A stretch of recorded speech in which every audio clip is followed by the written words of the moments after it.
Not so much. Okay, fair enough. But yeah, I don't know. I feel like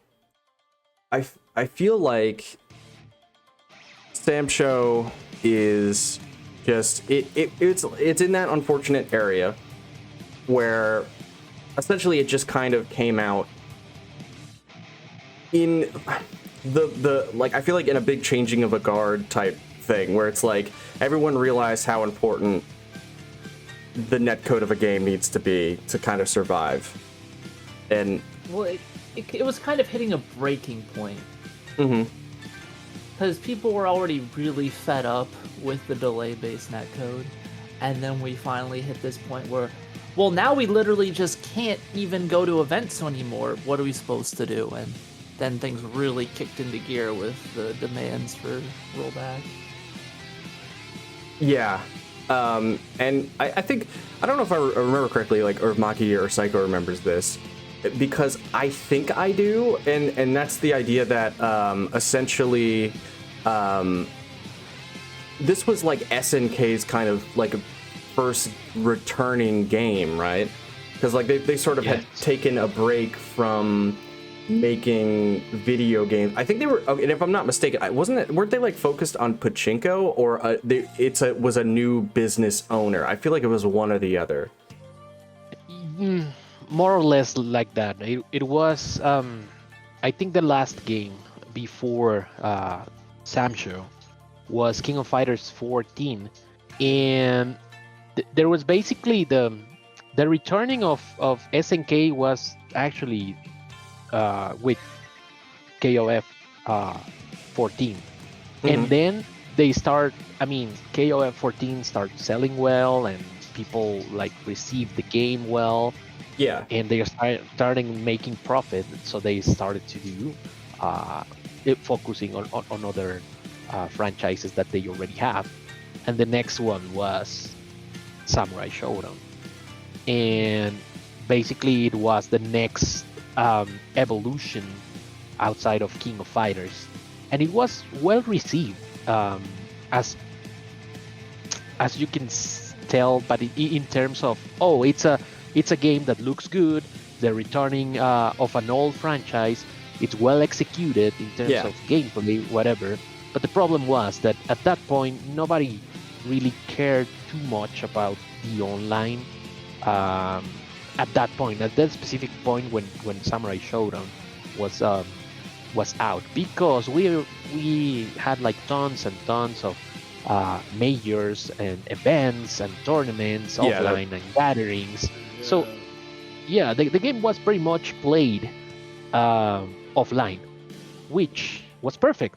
But if you try to do like online stuff, it was kind of I don't know, not the best. Right? Yeah, No, it was a struggle. Like there was like too many bugs. Like first things first, the ghost system. I'm like, okay, I like to play top players, whatever. And I do that, and all they're doing is just a move. They're not moving like the other person. Is like, okay, all right, that's a bust. Casuals at first, I didn't really understand it with casuals, because like at first everybody has to be in there, and then the two people's going to fight. Then after that, you have to do it all over again, which was really nerve-wracking. Very nerve-wracking, but they patched that. They really patched that. Yeah, basically for the people that don't know the game, what it was supposed to do, it was a revolutionary idea. The fact that they implemented, they were announcing that as kind of their top features of the game, to have a ghost system that will basically record your matches and try to emulate your play style, your gameplay, with a ghost, and people from all over the world can just search for your ghost and then play you. But it will play a recording that supposedly will emulate your gameplay. So it's like, okay, I'm gonna play somebody from Japan, probably the best player of the world, and I can do it through the ghost system. That sounds like an amazing idea. but it was poorly executed. To this Yeah. day, the ghost system does not work as intended. It was more like a gimmicky move, I would say that. But it was to be fair, I don't think any other game at that point had like even considered doing something like that. So it was kind of, oh wow, if these things work, then I mean it will kind of revolutionize the whole entire fighting games, right? Because everybody will need to do the same thing in the future releases of all the games. But no, it didn't work, and it doesn't work. And yeah, it's just like Royal is saying. The only Yeah. thing that it just do is just repeats a move over and over again, and it doesn't really work. So yeah, that's a shame. So And I think the only other, like, off the top of my head, the first thing that comes to mind obviously is Tekken 8 has tried to do this, and it to a varying success. I mean, obviously, if you play Tekken 8 and you've fought somebody's ghost, it's not really the same. Like it's still missing like the X factor that is you, but it'll try to play like you, whatever that means. But it will. I mean, I personally don't bother with ghost systems anymore, or I don't bother with that. Because I know it really doesn't. It won't be the same exactly, but it will do some stuff like the way you would do it. But some patterns, stuff and like that. Yeah. and I know that I think the other thing that had tried to do this isn't the Smash system of like Smash 4 had tried to do like the amiibo thing, where essentially it let you train it that way, but that was a little bit different, right? I don't think it was exactly how. No. Basically, you were feeding an AI to beat you. It's not like it's gonna play like you, but you're training it to beat your style. Yeah. So it's a little bit the same, but at the same time, it's a little bit different. And yeah, I remember when the amiibo system came out, there were people like competing on tournaments just for fun. Like, okay, I'm gonna enter, but I'm not gonna enter myself. I'm gonna put my amiibo. And at the very beginning of Smash 4, I saw like tournaments in which the amiibo itself end up like maybe not winning, but like Doing well. Top 3, top 2, things like that. My God, that's insane. So that was actually somewhat successful in like making a ghost or at least emulating. But there was layers to theirs, because you built upon the base like level 9 AI with the amiibos. So like it had a foundation that it could pull from. So that's why it probably worked a lot better. You weren't just building from nothing, like in Tekken 8 or in Samurai Shodown. Yeah. I should probably do like a quick intro here. By the way, guys, welcome to the Backlog Podcast number 70. I'm Matt. Peasants. And today we're joined by Pro Players Maki and RoyalPsycho. And so we're going to be covering Samurai Shodown 2019. A really fantastic game that I really like. It's amazing, and I'm glad we get to talk about it with these two guys today. But I'm gonna tear it down on the PC side. Oh my! So I guess we're gonna attack the PC side eventually. I am. SNK treated this game like dog shit. So I'm here. I'm curious to hear a retort for that, because I don't necessarily agree with that. On the PC side? Well, okay. You want to hear my side here? Because, like, listen, regale a tale, all right? Real quick. Samurai Shodown comes out on consoles in June of 2019, right? Okay. Does pretty damn well on consoles. Then it comes to Windows. A year later, Epic Store exclusive. And then a year after that, it comes to Steam. By the way, for the first like 3-ish months of the Epic Games version, it was pretty much unplayable because the matchmaking didn't work properly. The game would crash to desktop constantly. And that was if you could even get the game to launch, because it was very persnickety about what specs you had, if it would even do anything. So You are missing SNK. You are missing one feature that it was missing. As missing to mention one feature that it was key, that it was not present on the EGS port. There was no way that you could exit the game. Oh, right! I forgot. You had to Alt F4 out of the game. Alt F4 Yes. out of the game to close. Yes. Oh my god, that is correct. That is horrible. What? Okay, that's seems like a kind of an important. Unfinished PC ports. Why is it the FGC always suffers when it comes to PC ports? I don't understand. It's not just the FGC. Don't worry about it. Okay, it's everybody. All right, so we suffer together. It's everyone. In unison. We all suffer. Gotcha. Yeah. So, Maki, I don't know if you had like sort of like a counter to that, like saying if anyone had anything good to say about the launch of Samsho, but I guess it was sort of more about the PC end of things to kind of take that into consideration. Definitely focused on the PC. Definitely focused on PC. Yeah, it is, because to tell you the truth, I believe SNK was aiming to do kind of the same thing that they did with their previous game, which was KOF 14. We had a pretty similar treatment. It came out on consoles first, and it did well. And then 1 year after, they released it on Steam, I believe, and it went decently. I mean, the port was not the best, but this is a known thing for SNK, for SNK, I believe, in which the PC ports are not really the greatest. Yeah. Right.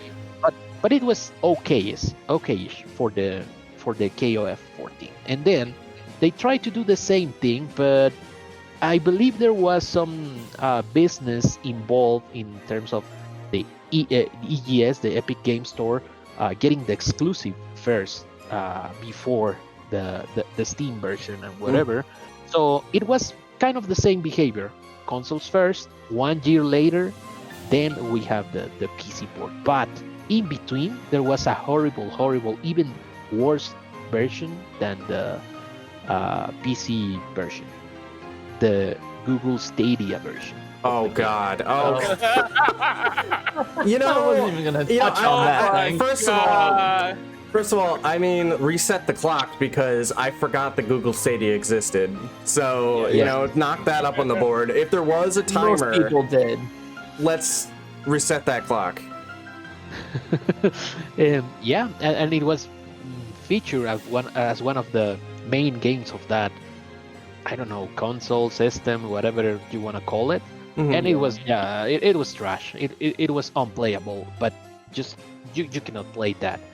And well, after that they came the EGS version came, and it was clearly an exact port from the console to the PC.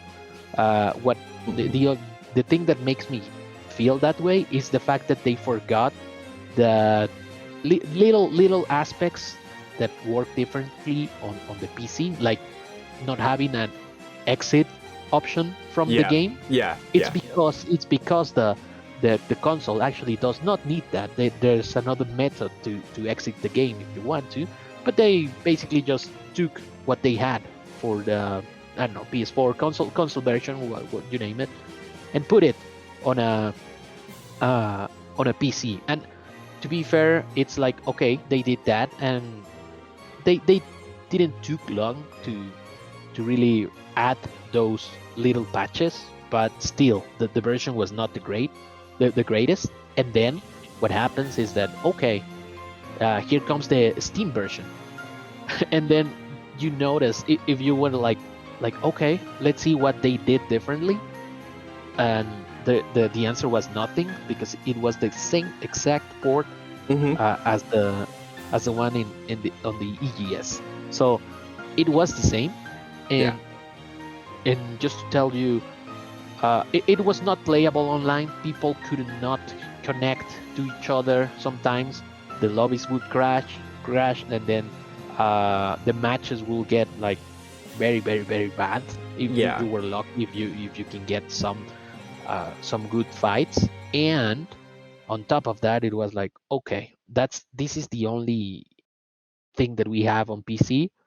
But I don't know. I just wanna maybe Royal can talk a little bit about it. How does he feel? Because I don't know if I'm pretty sure you played this as well, but I just want to hear your thoughts as well, because I have an interesting story after this. Actually, to tell you the truth, this one's on you, because even though I do have the game on Steam, I can't play it, and the reason why is because of my laptop. Yeah. Like it was like the only thing that, like, during those tournaments, like when it was COVID time, the only time I could play it on the PC is when it was like, I forget what that's called. It was with tournaments with Wednesday night fights. I forget what that's called. I can get into that. It's basically the only thing that saves that version from being like the worst version at all is that during COVID time, it helped us keep the scene and the game going. And how, you would ask? Not by running things online per se with the game itself tools, but I don't know if any of you are familiar with Parsec. Oh yeah. So, yep. Yeah. Oh yeah. Very. So that's the way we kept the game alive after because pretty much it was a community based on offline events, right? And it was a pretty cool game to watch, and everybody was hype about it. Even SNK announced a championship for the best of the best players during that time. And then COVID hits, and there were no means of doing offline events anymore. And the Samsho community went all their way out to find ways to make this happen, like to keep the community alive. And since the net play was not good, we figured out that Parsec was the way, and some people went to servers, like rent out their servers on AWS, Google, just to start hosting events. What they do is just create a virtual machine and then put the game in there, and then boot the game, and people connected through Parsec to that instance of the game, and then play it as if it were offline, quote unquote offline, like 2-player game. And that's the way. That's the only redeeming thing about the PC version. Otherwise, I would say, yeah, it's not good. But yeah, that's the story. That's how the game kept alive during COVID. Roll, did you? I know you said you had a little bit of a story. Did you have anything you wanted to kind of add to that, or? Like, yeah, like something. Yeah, like even during COVID, it's like there was this tournament called Running Rumble, and this was being played. And I'm from the PS4 version. I'm from the PS4 era, and I still play on the PS4 because that's where I grew up with. But like even with Running Rumble going on, the netcode was having problems. Like there was like too much lag. Like sometimes there was one-sided lag. It was just so bad that in one tournament the lag was so bad that I had to DQ myself because it's like I'm not having fun. I feel like I didn't earn the wins, whatever, and I was just like, nah, I'm just gonna update my net. I was like, first I thought it was me. I'm gonna update my internet, but it turns out it's the netcode. It's like, Yeah. We are trying our best. Like, the game is fun. It is awesome, and yet netcode doesn't want us to see it that way. You know, we can't show y'all that way. So yeah. So like, then Parsec started, and you can go ahead. No. I was, so the reason why I asked you is because I had like something I wanted to add to this, which was just which would kind of just derail this sort of thing a little bit. It's like a little bit of a tangent I wanted to go on about the FGC and online. If you said everything you had to say, though, I want to give you your time.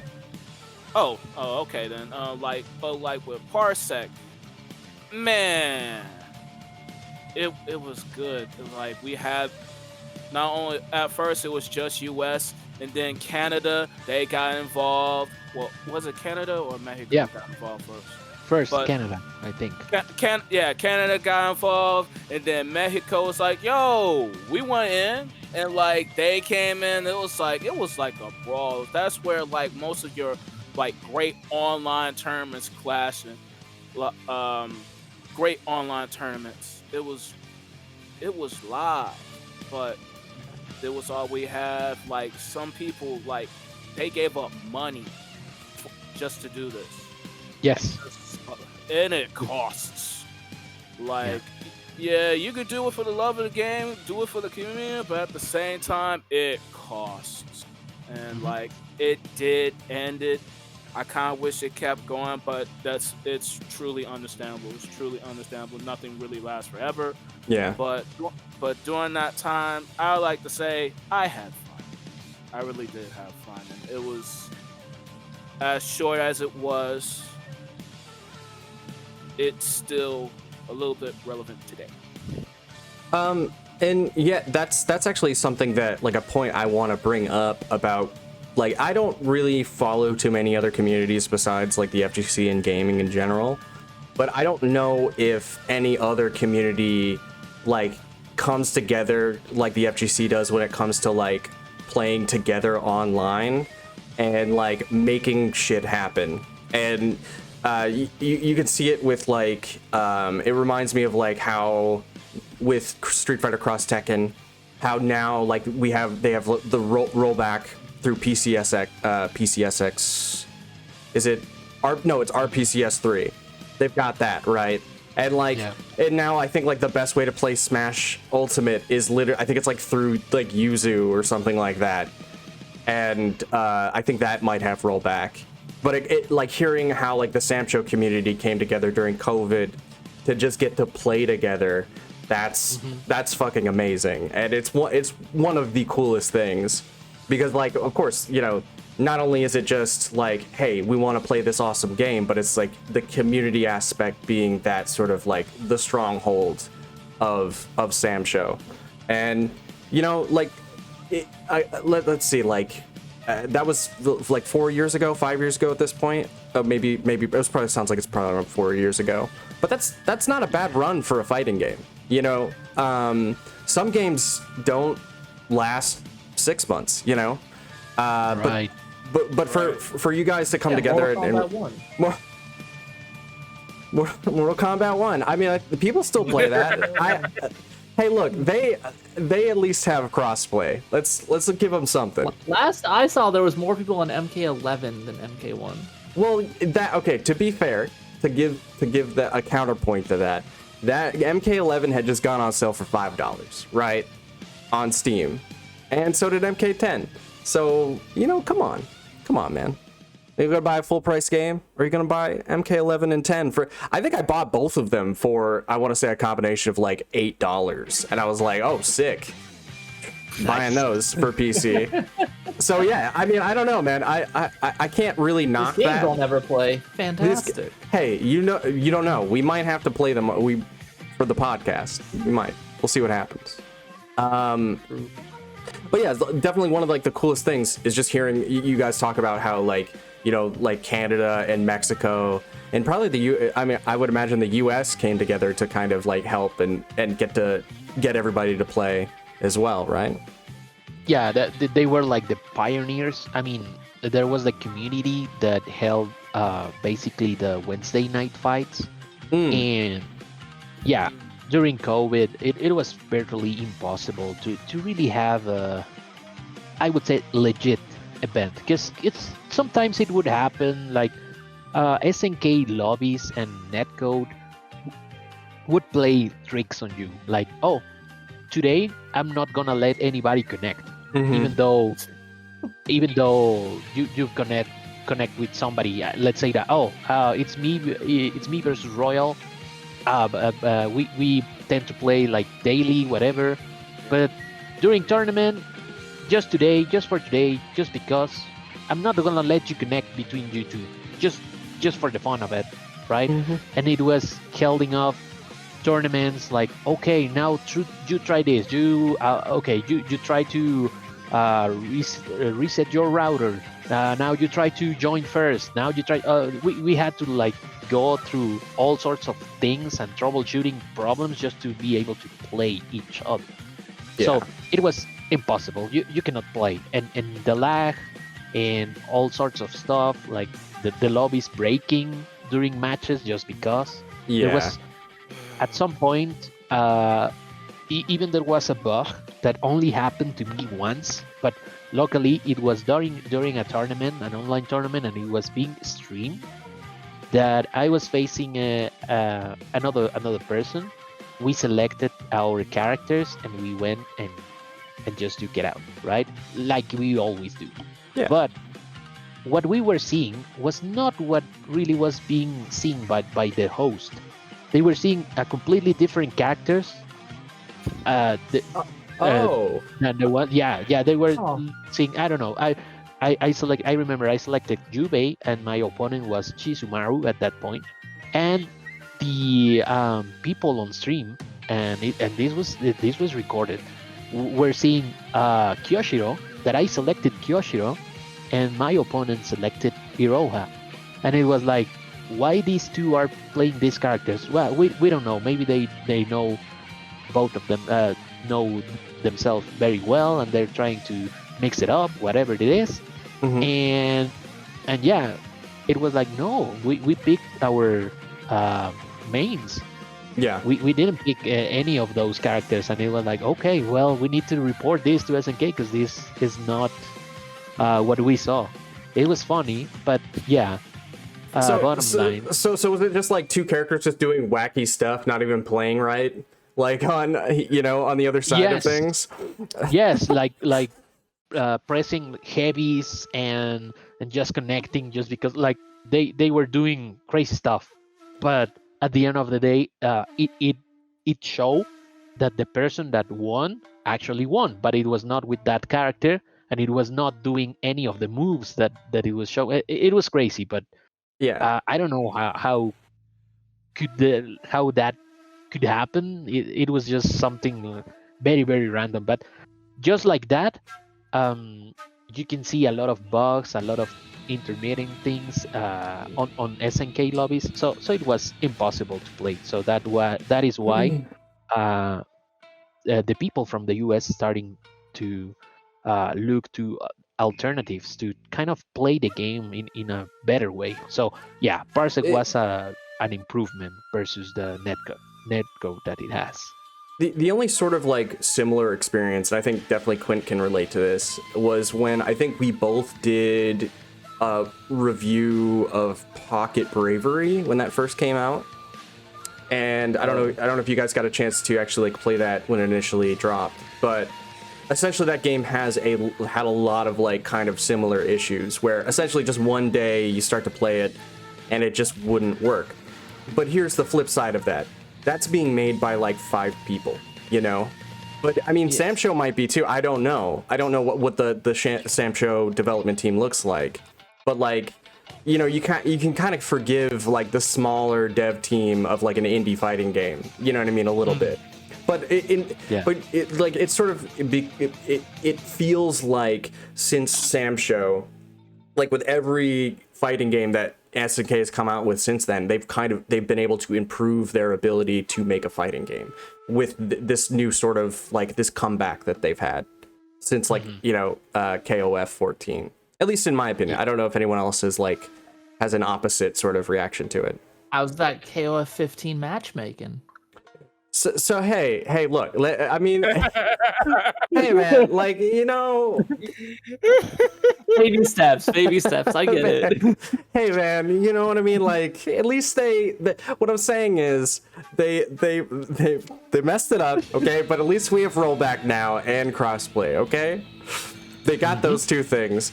What I'm saying is, like, I feel like going forward, hopefully, this is my hope, is that they will include those things. We're getting there. That's my point, Quint. Exactly. So I don't know if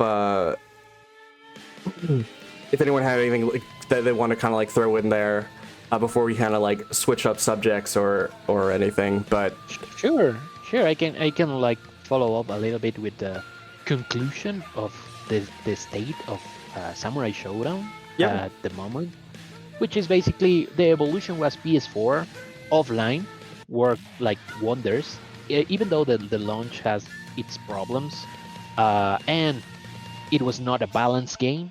At least it had an Evo main stage appearance, right? And it was hype. It was hype because I remember Infiltration won that tournament versus Kazunoko at that point. It was the grand final. But yeah, there was a character, a very broken character. It was Genjuro because he could do everything. Yeah, he could do everything in that game, and it was not punishable. Even he could throw out his light DP on block, and you couldn't punish it in any way. So it was that broken. But anyways, that was the how it came out, and it was good. And SNK did a pretty decent job, but keeping up with the game, like doing regular patch updates, and also doing like the seasonal type of DLC characters, which it maintain like the interest of people. Like, okay, so is my character gonna be revealed in the next patch that will come with the season 2, season 3? So it actually has 3 seasons with guest characters, which is cool, and that's fine. SNK did a good job on that front. And then, well, they never fixed the online up until recently, but in between there was I would say the better version of the game that they only did it, and I don't know why this happened, but nobody really played on an Xbox Series when the PS5 and the Xbox Series came out. The de facto console, because of all things that happened with Evo and being bought by Sony and stuff like that, the de facto console for fighting games was obviously PS5, right?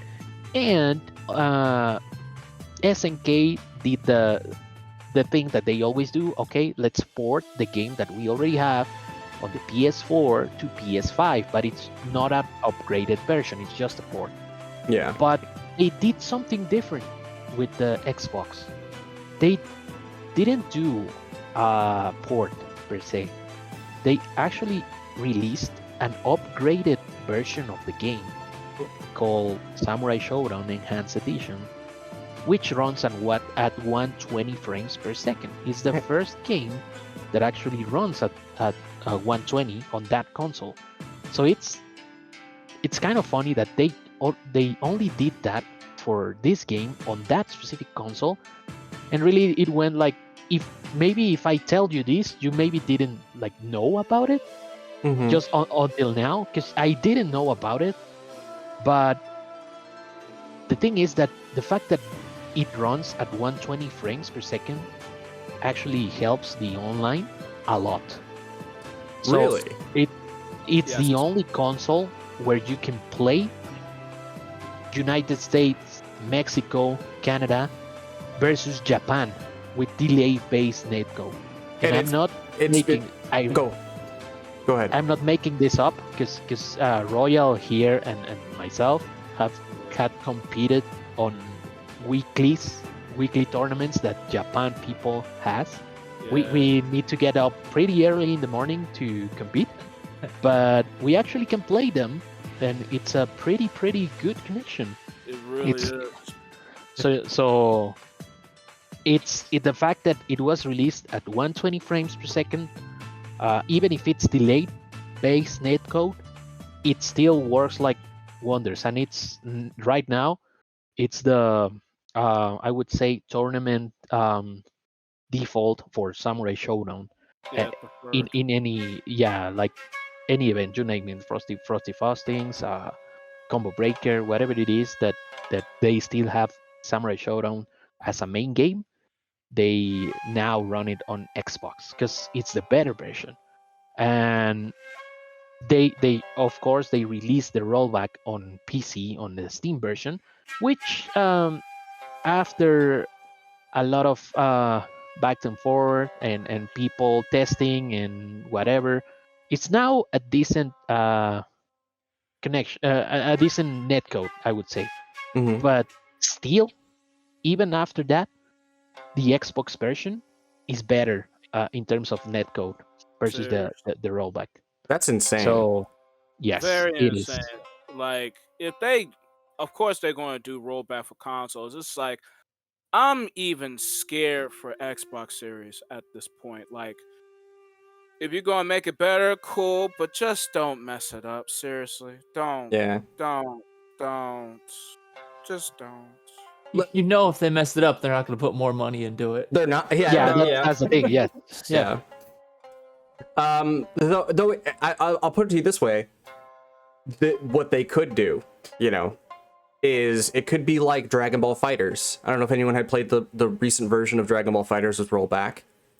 I haven't, but I've seen a lot of. I saw. Yeah. I saw it on Twitter, and I saw it on Button Check. Oh my god! They Quite a thing to behold. So besides like the buggy mess, the kind of aspect I want to point out here is that Dragon Ball Fighters, when you start the online version, it gives you the option to choose delay based or rollback.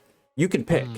So like imagine if it gives you guys the rollback, it could bump the PS5 version up to 120 FPS. And maybe even I don't know if the PS4 version could do that or not, Steam version. Give you the option to choose between delay based, rollback, crossplay. That way, we wouldn't have to worry about it as much. But I mean, I know that's asking a lot, but they could do that. So it might not ruin that sort of Xbox, online of delay based.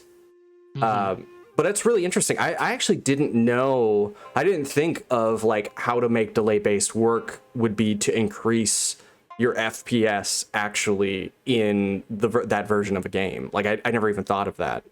That's interesting. It is. Well, the thing is, as FPS goes up, generally input delay goes down, like in actual games. So it makes a lot of sense fundamentally. Yeah. Were you gonna say they're Royal? Oh no, I was just saying. Oh, interesting. So see, I had no idea, and so like I don't know anything about like shooters or anything like that. So is that why sort of shooters always want a higher FPS? Then is it because they probably they still use like delay based? Yeah, basically you want to have as high FPS as possible up to a certain point because you'll have just straight up better performance, better reactions, better like vision than the opponent. Like it's pretty much the complete deal. So then I gotta wonder. I'm surprised fighting games don't just amp up the frames. So it makes me wonder: are fighting games still like typically 60 FPS because because of just how old school the fighting game companies are and how we sort of like that's just how it's made? Is that sort of like, who knows, that may be the sort of the mentality of things. Yeah, I think it has to do a little bit with what it's trending right now, which I would say it's crossplay. not all consoles have the capabilities of going beyond 60 frames. So it would be very difficult. Probably, I don't know, I will say maybe try to pair an Xbox Series that runs at 120, whatever games, Yeah. you name it.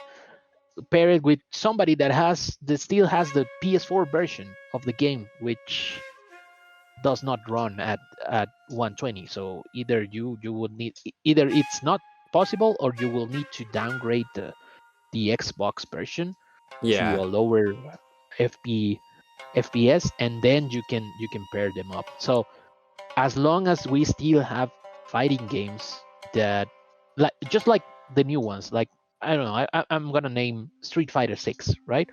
That, yeah, it runs on the newer consoles, but still has a PS4 version out in the market that people can play on. So I didn't even know that. And it's crossplay. Yeah, and it's crossplay. So so it's very difficult to amp up the frames per second on the newer games. If we still have that new game running on an old console, and still we want a crossplay, right? It's very difficult to do. So as soon as we left those consoles out on the new releases, meaning the PS4s, you name it, and if it's true new generation consoles that are capable of going beyond 60 frames, then we can talk about the possibility of having 120 frames, or you name it, any games on crossplay, and being a completely different experience. But yeah, as of now, it's difficult. Well, that's one of the reasons. And I think also, like,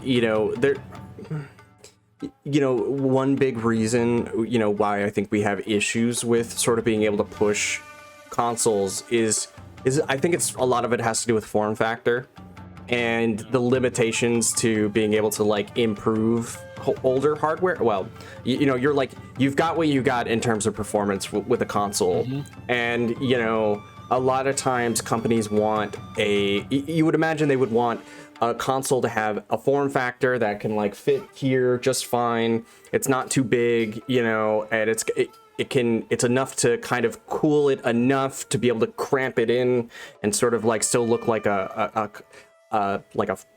console. Like have you seen the way the PS5 looks? Like, it is an ugly thing. Like, it is not. It has a cramped form factor that, like, it's just functional, you know what I mean, to be able to cool itself and not overheat too much. I mean, and we all know, like, sort of past a certain point, like, by the time we got to the PS3 Xbox era, like, what was the biggest problem was, like, Red Ring of Death and sort of, like, consoles killing themselves because essentially it was just overheating.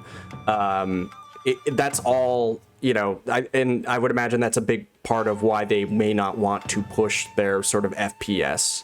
Because I'll be honest with you, I would play some PS3 games, some PS4 games, and my consoles would turn on their afterburners, and it would just start, like, being incredibly loud, and overheating.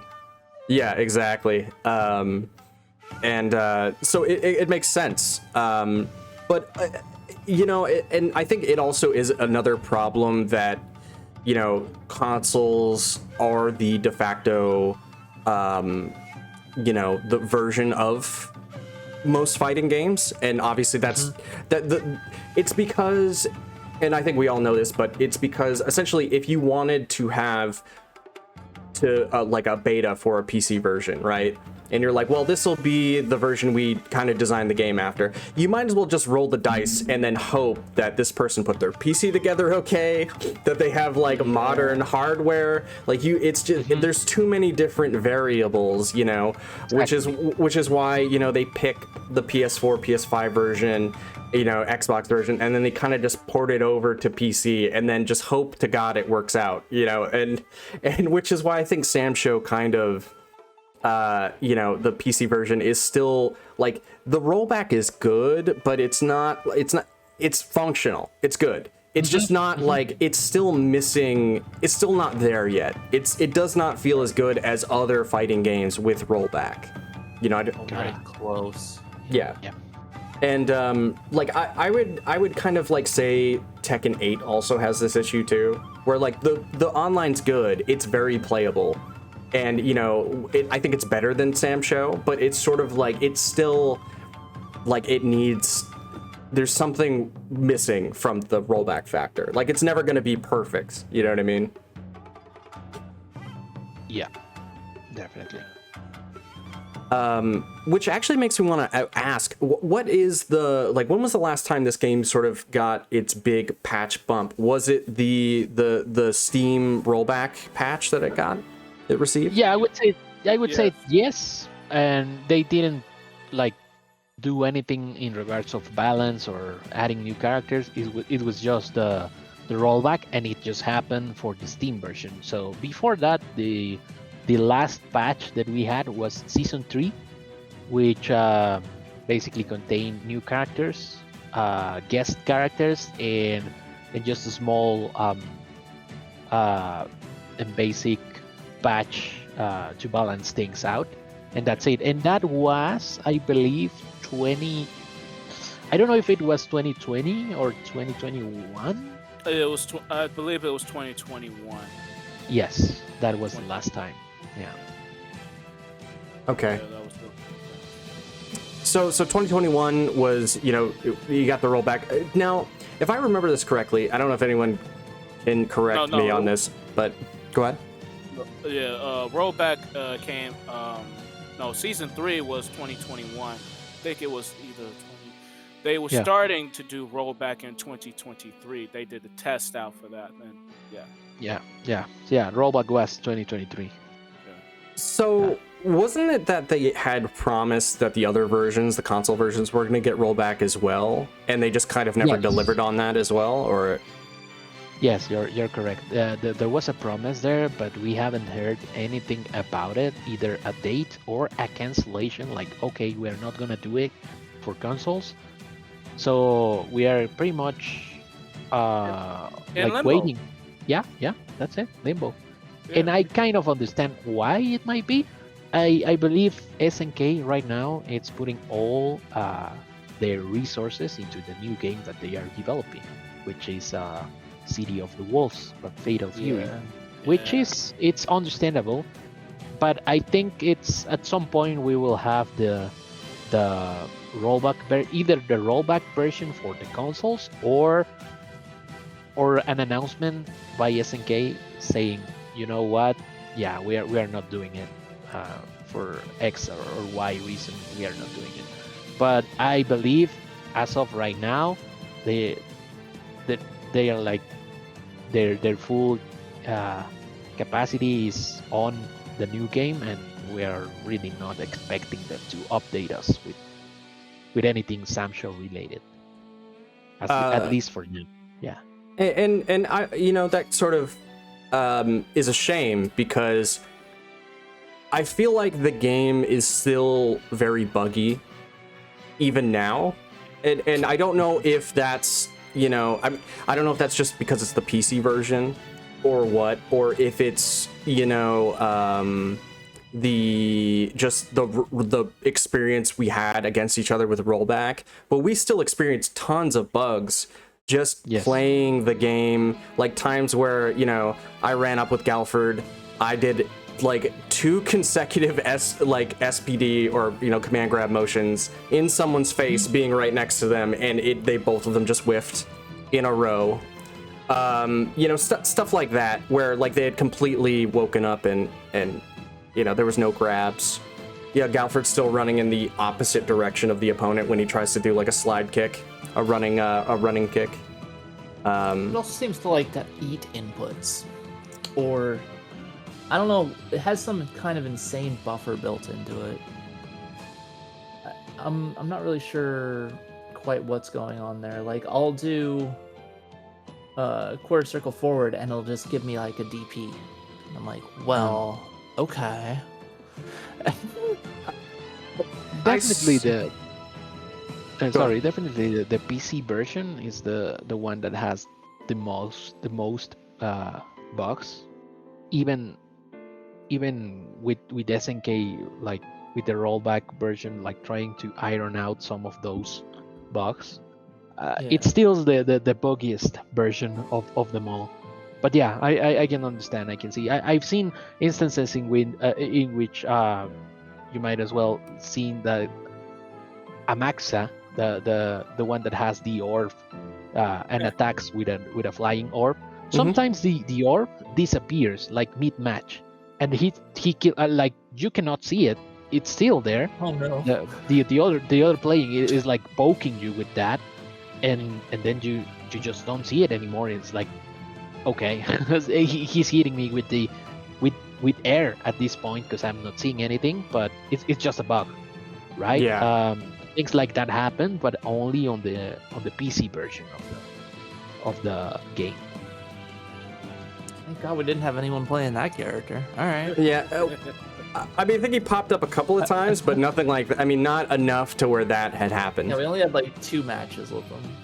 Right. Yeah, something like that. But so I don't know. So I don't know. Is the console version still sort of like similarly buggy in terms of like, you know, like having those experiences happen? Because I think before the podcast had started, and because no one got to really hear this, but you said that the game, as soon as people start streaming it and looking at it, weird things just happen, you know, a lot of times. Yeah. There are bugs out there on the consoles on the console versions as well, but they are not as game breaking as the ones that you will experience on the PC version. Like sometimes it also happened at some sort. I think it was Combo Breaker last year, in which I don't know who was playing. If it was you, Royal, I think. You talk about the bright stage. The bright stage. That was me and Andy OCR. As soon as we was about to face each other, bright stage, it was like really bright. I was like, oh crap, this is like Guilty Gear-ish. You know? Yeah, it was like the stage itself start like bugging out and give everybody like a bright white like background. Yes, it was a bug, but I mean, it was not as soon as the match started, like, okay, yeah, we cannot play on that. So they just like went. I don't know if they restarted the Xbox or if you went back just to character select and then start playing. I think we went back to just character select and just went to the the stage. Yeah, and then everything was working properly. I mean, those type of bugs, more like visual bugs, but nothing game breaking. Like, oh yeah, the suddenly the character disappeared, and no, nothing like that. There are still bugs, but nothing really major that will say, oh yeah, you cannot play with this character because if you do this motion, then you get to have I don't know a great advantage. Yes, no, nothing like that. It's just minor bugs, but definitely the PC version has a lot of bugs that are they revolve around being minor and being very annoying, right? And also some of them are game breaking. Like, okay, so Amakusa stops. I cannot see the orb. Well, that's a game breaking bug, right? So yeah, they still have those, and I don't think SNK will ever fix those. But on consoles, I would say it's more stable, a lot more stable. And you know, I think like I was saying before, like I still can't tell whether it's, you know, a rollback issue or not, because like at the same time, like there were experiences where we were playing each other. I think we played probably like 100 matches this week or something like that, or maybe more. It had to be more than that, but we played a lot of games. So there were times where like jump-ins were hard to time in anti-air because like essentially someone would jump and then they would be like over here, you know, they were kind of teleporting with jump-ins, that kind of thing. Good old teleport. And I remember essentially I was playing like a lot of Galford, and also shout outs to Royal because he gave me a couple tips on how to play him. So I ran up because I knocked someone down on wake up, and the person neutral jumped because they didn't want to be grabbed, and I jumped with them and I threw heavy slash, right? And then heavy slash came out and then just did not hit them, and then we both landed. Heavy slash came out. It did not hit them, and then I basically died because, Heavy Slash just decided to whiff in neutral, in the air. Seriously.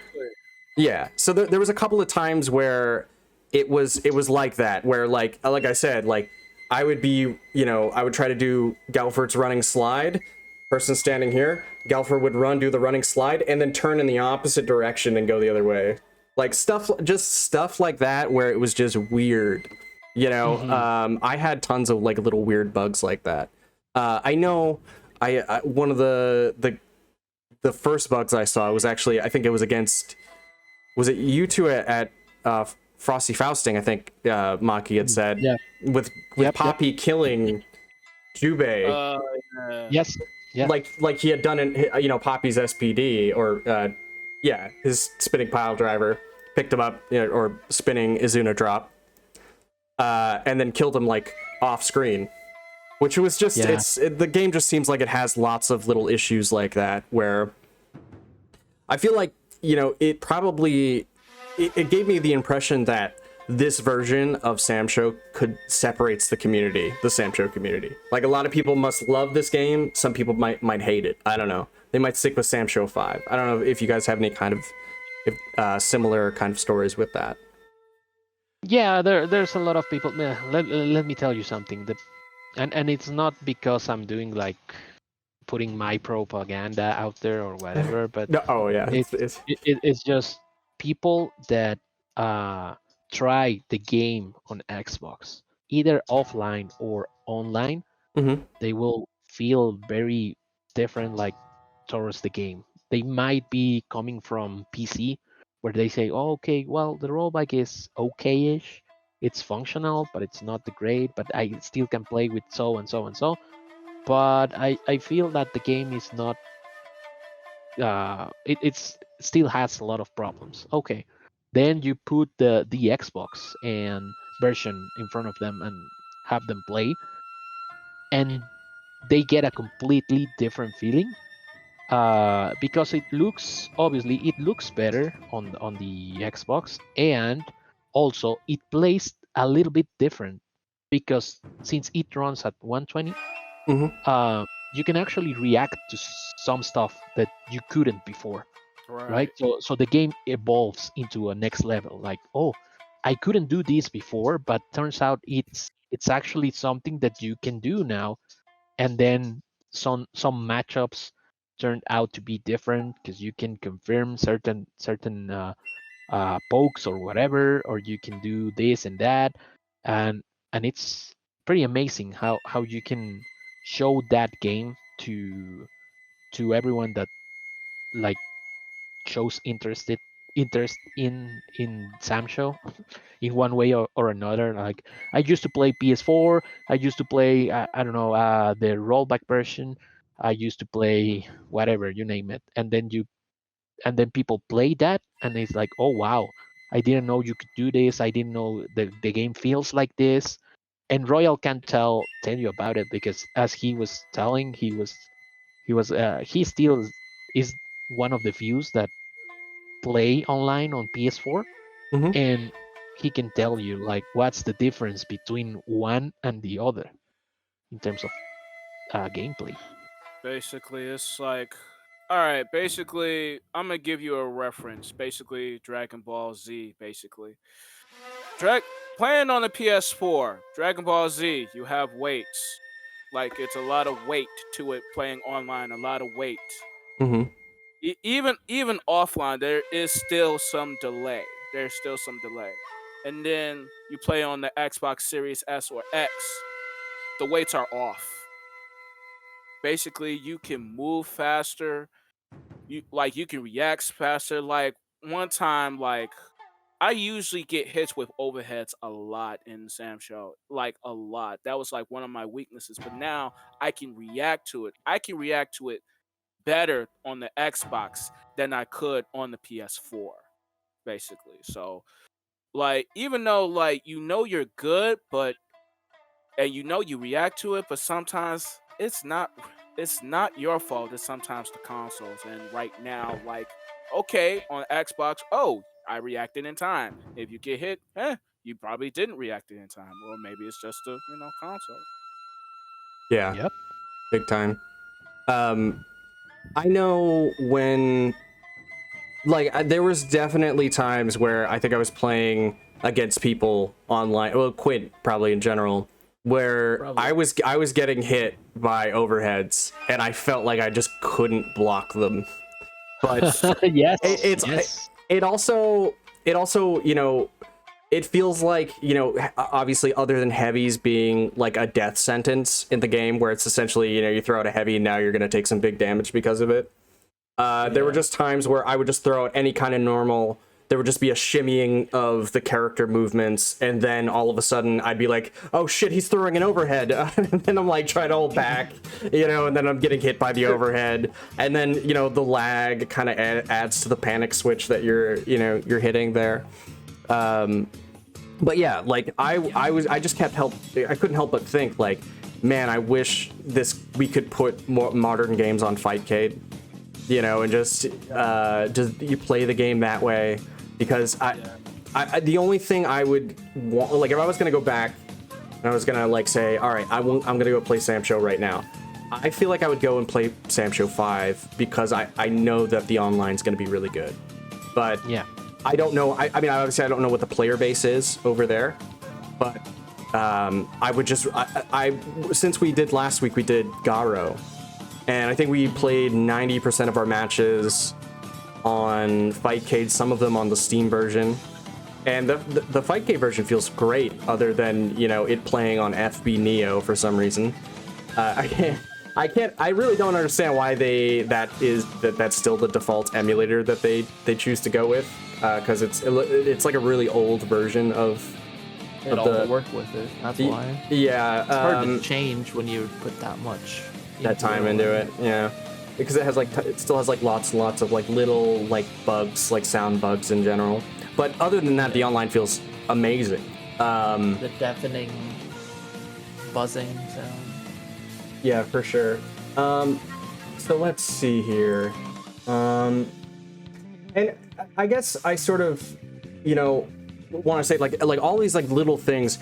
It's a shame that the game, like, I wish I could just like take the game and then just put it out in sort of like now, so it had like a better chance to sort of have more momentum, and give it rollback from the start or something like that, or because I feel like the mechanics of the game all lend to being an incredibly exciting game to watch, like one of the most exciting fighting games to watch, like right now, period, like new or old.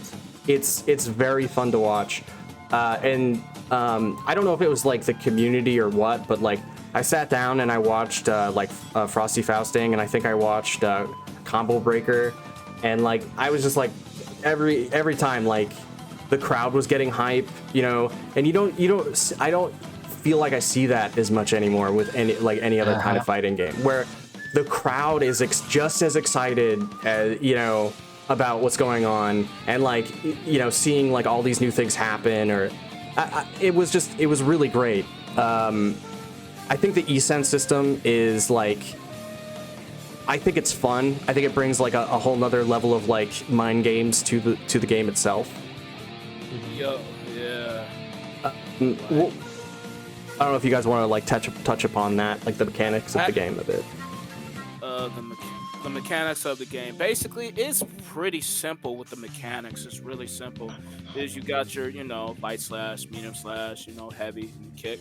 You can throw, you can spot dodge, deflect, pop rage, Eason, and overhead.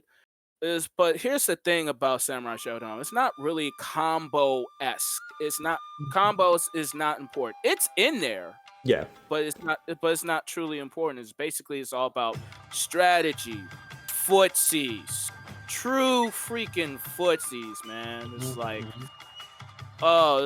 it's almost like everybody's is on a equal playing field. It's basically trick is to outmaneuver and basically out strategize your opponent. If your opponent is scared, boom, just go in. You know.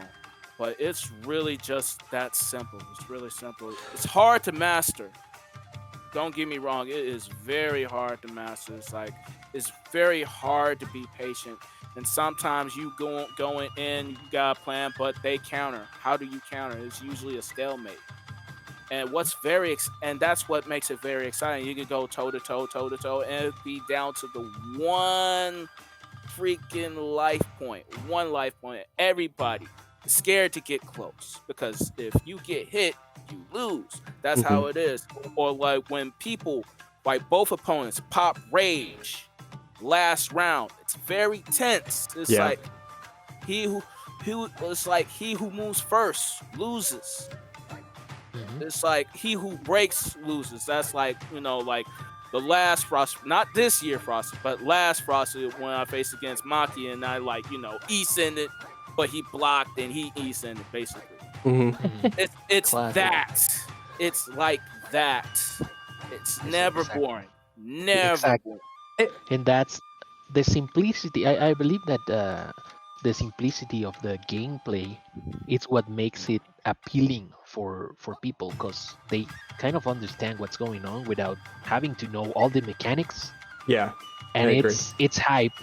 It's hype because you can immediately tell what's going on and who is outplaying who, and then you can see who is like even and these players are like going toe to toe and who's gonna win, and that builds up into the conclusion that you don't know who's gonna win, and every second that passes it becomes more and more tense, and then the decisions start the game starts to slow down, and then you're who's gonna it's just like watching like literally a showdown like two people like just basically put your backs and then start walking 10 steps and then draw your gun and shoot, in this case your sword, right?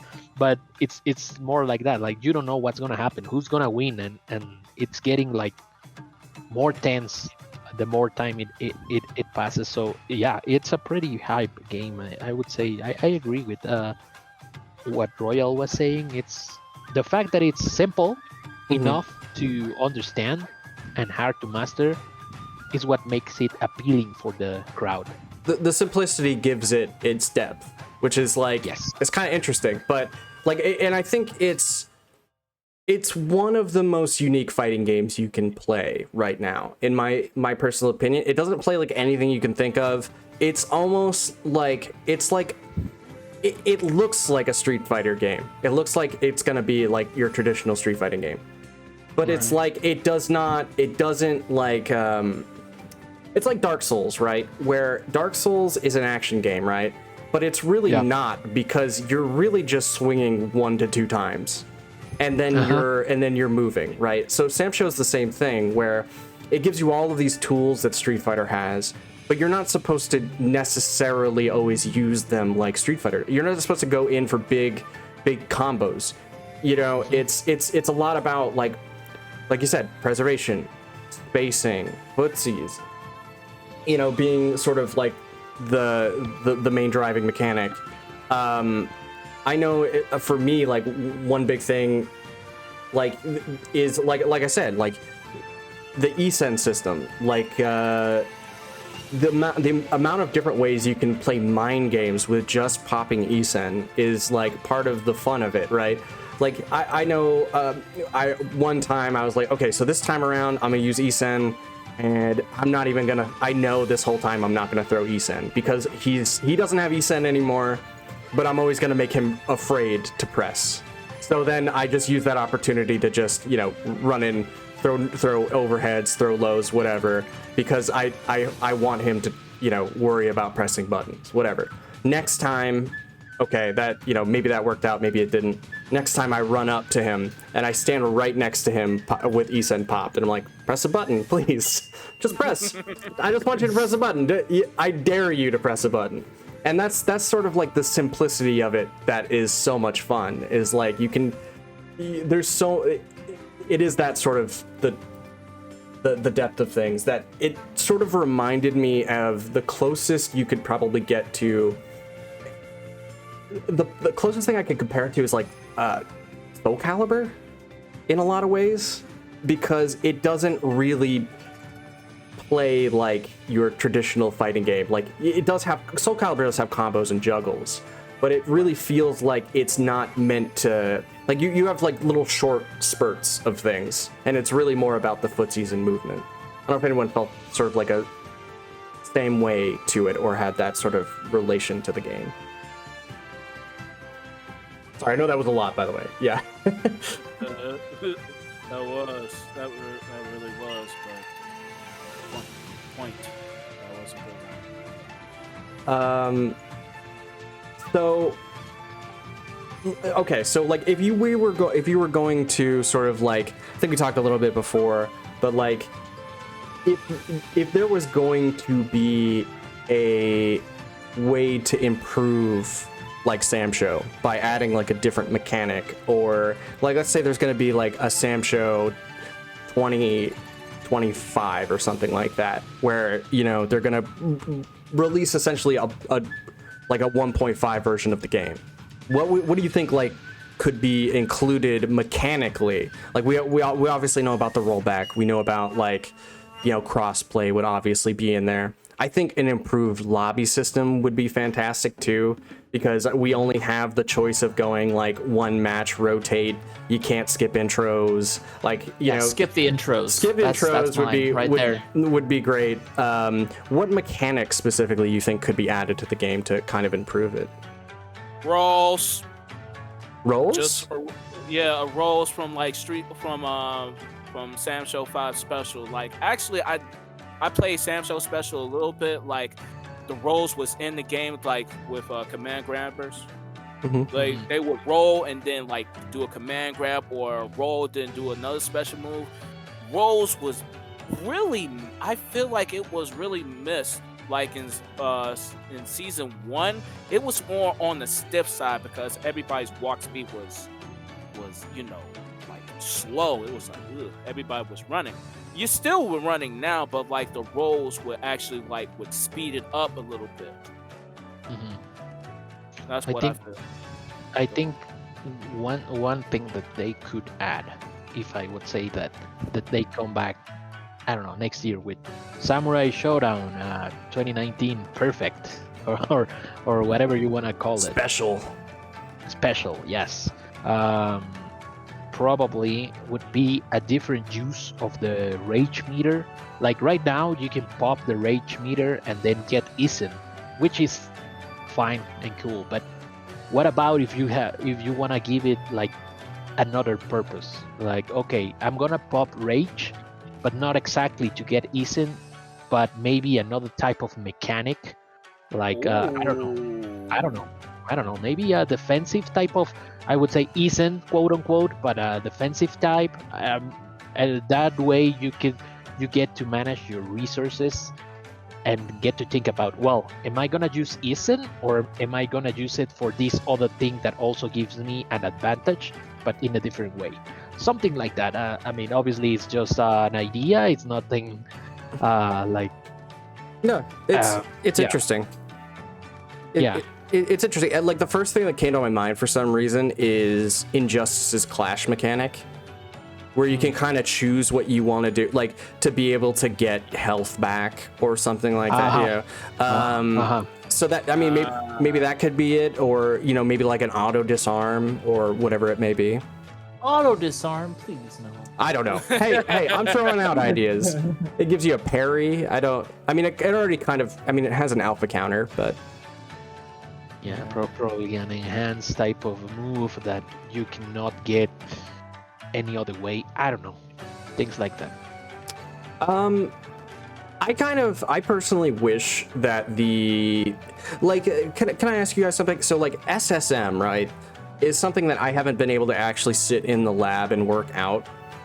Is that a viable, because it seems like it's intended to use as a guard break. No, SSM should not be used as a guard break.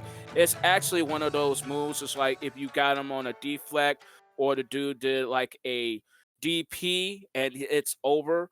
The SSM is basically the move where it's the most powerful move in the game. It is the most powerful move in the game. However, you only get one shot at it. Once you use it, that's it. Yeah. Basically, most of it is used on deflects, DP punishes, or if something lab. Basically, but SSM is one of the most important moves in the game. Some of them has like a charge move, some of them, and I know Shizumaru has a projectile. Shizumaru. Even one has like with Gongsung Lee, hers is very unique. Like she has to throw an umbrella out, have somebody in the umbrella, and then do the SSM. She is the only person you can actually do like a guard break and then do SSM if positioned correctly. She's the only person who can do it.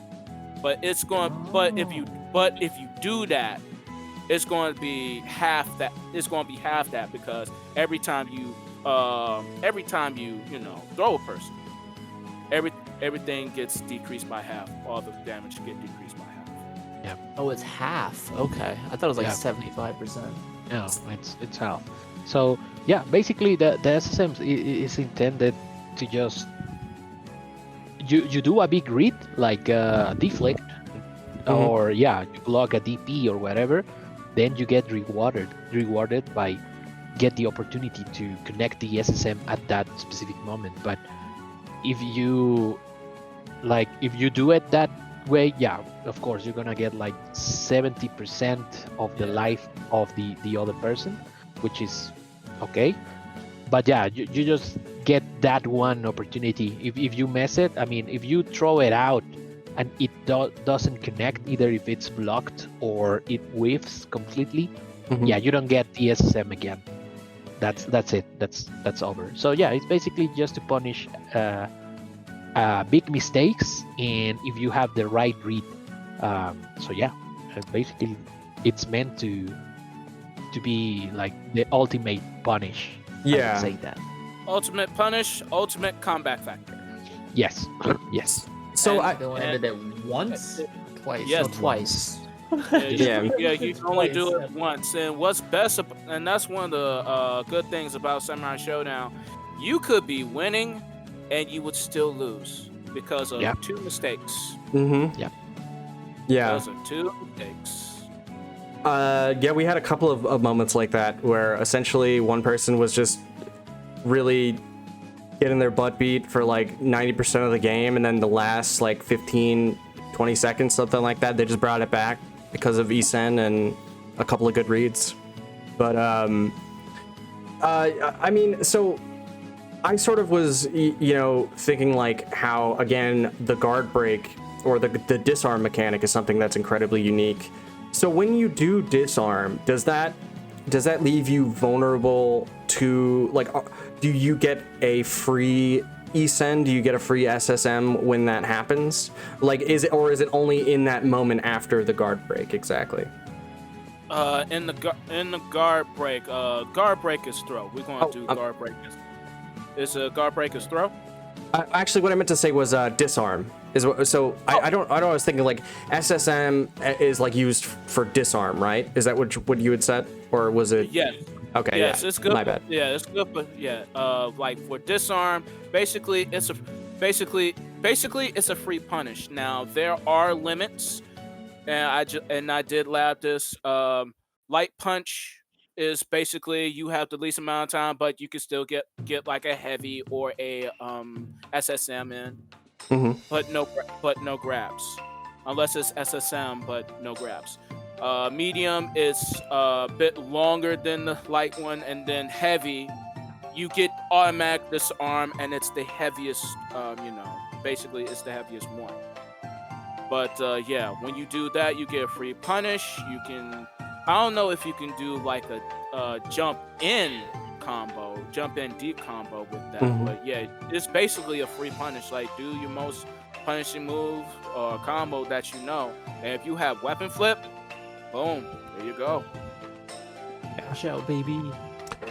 But yeah, I was just thinking too, like, and this is something I didn't get a chance to mention as well, but honestly, in terms of like a fighting game's accessibility, I feel like this is probably the second easiest fighting game to get into than Smash. Like, oh yeah, this would be great for a beginner. This would be a fantastic fighting game for anybody who who's just getting into fighting games. You like to do big flashy stuff. You want to do something really cool. I think this is a really great game. Accessibility is amazing. It's probably like I can think of like 3 of them as being like some go-tos for, I think usually a lot of people love Tekken because of that too. Like, it has like an initial accessibility to it. You can pick it up and just mash buttons with your friends, maybe even Virtua Fighter. But I wouldn't say Virtua Fighter personally. But, well, to be fair, Virtua Fighter was like my first fighting game that I think it was like 3 TB. I was like, I got it. That is brutal. All right, what a way to start. Well, I mean, if you want to get like really technical, I was like a kid playing like Mortal Kombat 2, but like when I was reintroduced to fighting game genre, it was on the Dreamcast with, I think the first game we ever got was Virtua Fighter 3 TB, and yeah, my buddy had MVC too. So trial by fire. Oh my god. For sure. Okay, and then I guess like there's only a couple of more things I want to touch upon here. One being the actual balance of the game and the tier list that I've kind of seen here. And I know you guys had said that it's a fairly balanced game. Is there like any sort of characters that absolutely dominate this, Samurai Shodown as a whole? Oh my goodness. We all know the character. Maki knows the character. The Samsho champion knows the character. It's this character. And she's a guest character coming from Guilty Gear series. Oh my god. Oh, Baiken. Yes, it is her. I was hearing all the right things, but then you said Guilty Gear instead of Last Blade. No. Actually, Last Blade, I actually like her. She's kind of like the runner-up, but I don't mind her being that strong because it's fair. It's a little bit fair with her, but no projectile. She doesn't really need a projectile. She's just menacing, like Footsie monster. I feel like I could just dominate footsies. Right. Hibiki is a monster. All she has to do is just walk. And it's like, come on. Just walk. I just walk forward menacingly. Walk forward. Sorrow, like, shout out to Sorrow. That's what he did the first time I faced him. All he did was just walk forward. Walk forward, because like, you have to come to me. I know how to defend myself. Do you? Basically. But getting back to Baiken, the reason why Baiken is so freaking strong is because she doesn't really follow the rules as the rest of the Samsho characters. Like the other guest characters, such as like Warden. He follows the rule. Gong Sung Lee, who I hated at first in second season, but then they got her patched. And she's still strong, but fair. Still strong, but fair. She somewhat follows the rule, but Baiken really doesn't, because like she doesn't really have much buttons that are deflectable. And most of her buttons, they can be whiff punish, but they're very hard to whiff punish, such as the 2B and one of her favorite moves, her JB. Oh my god, her JB. So 2B is when she shoots out the flail, right? No, yeah, that her mechanical arm. The 2B is that mechanical arm, not deflectable. Really, it's basically safe on distance. If it's up close, you can punish it with a 5A, if it can reach. But dude, I knew that shit was broken backlog. I knew it. Yeah, it's broken. I wish they would patch that, but like shit.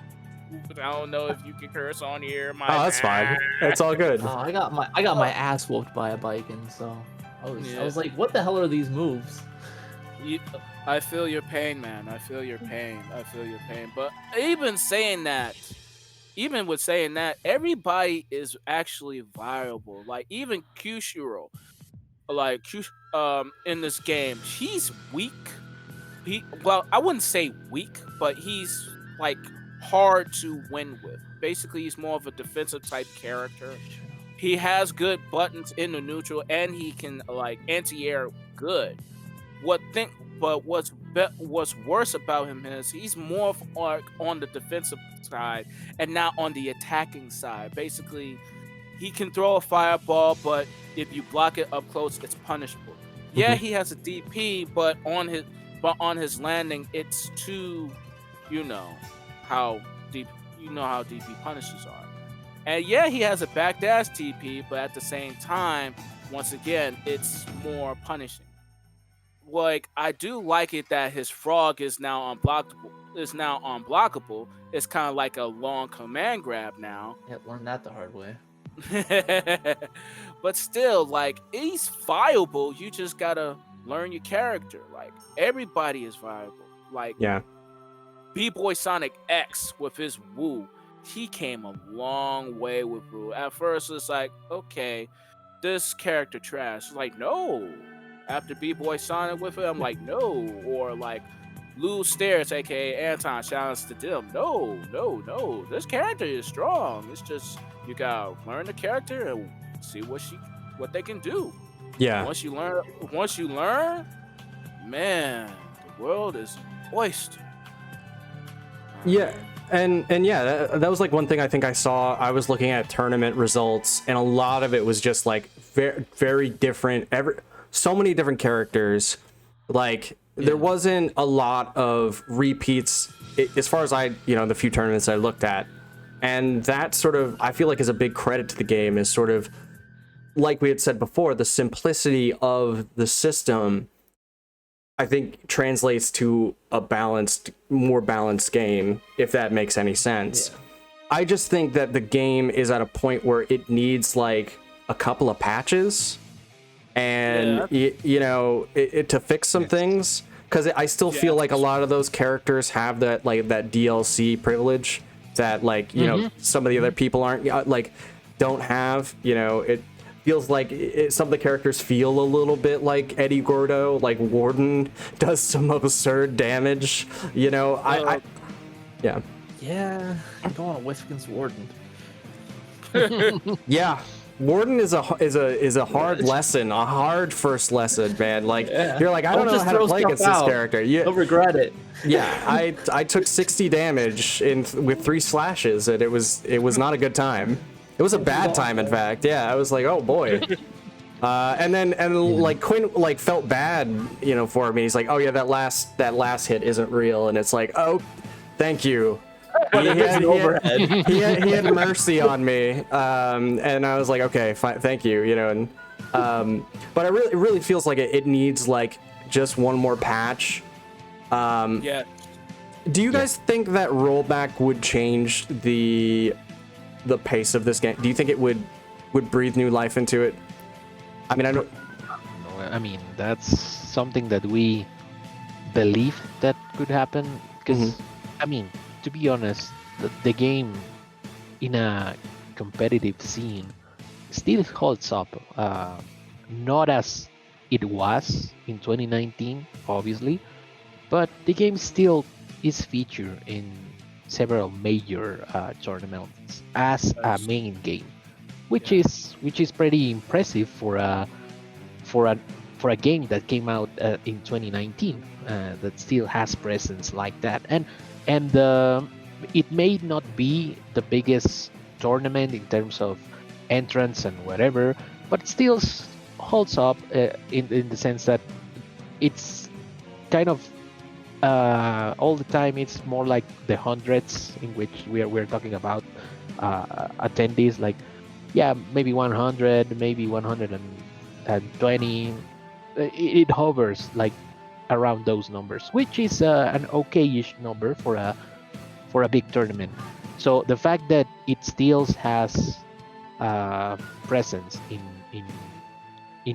the major tournaments as a main game, it counts a lot. Like the game is still out there, the game is still being played competitively, but maybe what we are trying to do or expecting that happens when the rollback drops for consoles is that more people that don't know about the game start like okay, let me try this game now that it has rollback, and maybe breathe new life into the game. Maybe not competitively, but the fact that it's being played by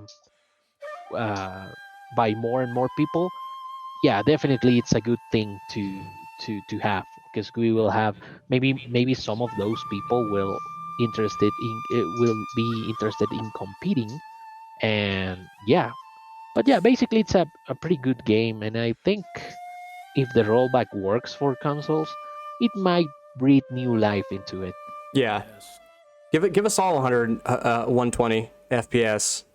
I mean, I know that's asking a lot, but I mean, give us all 120 FPS, and let's try it with rollback, see what happens. I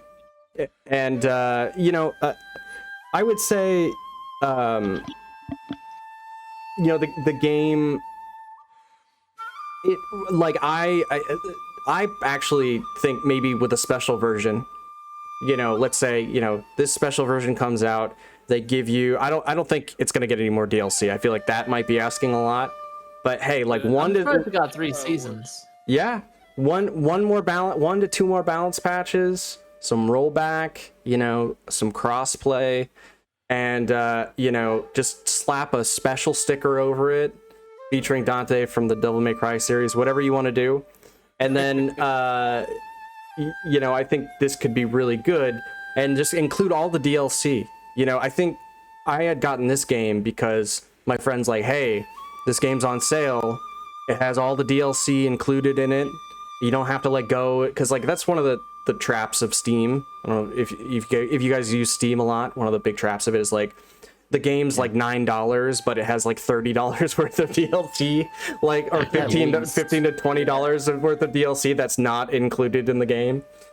So when I heard that Samsho was out, I was kind of always curious of the game, and shout outs to August. And so I think somebody doing that would obviously bring more people to Samsho as well. So, last but not least here, I have a tier list I like to do with the guests. Oh, Wait a second. Last but not least should be our final scores. Oh, you want to rate it first and then do the tier list? I want to rate the shit out of this game. Okay, all right, fine. Why don't we start with we're gonna do Quint last then. Maki, if you were going to give this game a score of a 1 to 10, what would you give Samurai Shodown in its current state? All right. I will have to give 2 scores here, because definitely the Xbox version feels like a completely different game. So I would say for standard Samurai Shodown, which is the PS4 one, which is the Steam one, the ones that are not Xbox. Okay, so I will give the game in its current state a solid 8.5. Right, and definitely the score that I would give the game on on Xbox, it would be a 9.5. So Ooh. very close to be perfect. But it lacks that final patch that will iron out the last DLC characters that came out, Yes. and then the game would be perfect. That's my impression. And obviously, I'm being a little bit biased because I am an active competitor of the game, and I actually enjoy pretty much. The thing is that my score is based upon the fact on how much fun do I have with the Yeah. game, which is quite a lot, to be honest. I mean, and that's why I rated that high. But I those are my mean, two scores. I mean, like part of why, I have community members come on, or any particular guest, is typically their biasness in one way or another. Because let's be honest, nobody wants, like, I mean, not want to say nobody wants like an up the middle, kind of opinion about a game. There's nothing wrong with that. It's just sort of like you want to hear from the people on this side of the spectrum or this side of the spectrum. Someone has come on the podcast and said to me, "Hey, I hate MK1," and I'm like, "Perfect, come on and talk about it. Let's go." and then we reviewed MK1, and then he was a part of that, and sort of he just gave his sort of peace of mind about the game, and so, and even then, like, I, as a guest too, as like you're the representative for the community, and if I want the guest to be like, if I say something, I want them to be like, well, that's not quite right. And I'm like, all right, cool. I want to learn something today. That's how I view this. So like, someone's like, oh, well, that's kind of a scrubby view. I'm like, fair enough. I want to hear what you got to say. So don't ever feel like you're biased. We know you're biased. That's perfectly fine. There's nothing wrong with that. So you said, you gave it 2. So Xbox version would be what did you give the Xbox version? Like 9.5. 9.5? Yeah. Okay. Yeah. Man, this game again, all the versions so interesting. Everything, you get like a different experience. Steam version, I'm sure the Switch version, God knows what that's like. The Xbox version, so on and so forth. Psycho, what, if you were going to rate this game a 1 out of 10, what would you, or 1 to 10 scale, what would you rate it? Ooh, okay. I'm just gonna go with combining it with all, because of all the experience I did have with the game. I never really played it on Steam or outside of Parsec. I never played the game outside of Parsec. So no Steam or any other PC game. I would rate this. I would rate this really altogether as a 9. Basically, it's a 9 because like it's there. It's just one, the net code, but as you know, Xbox is basically superior. Like you will get matches on the PS4. You will get matches on like back in the day. You would get matches, but some is hit or miss basically, and like when they hit, you can play for like almost an hour or 2. But yeah, man.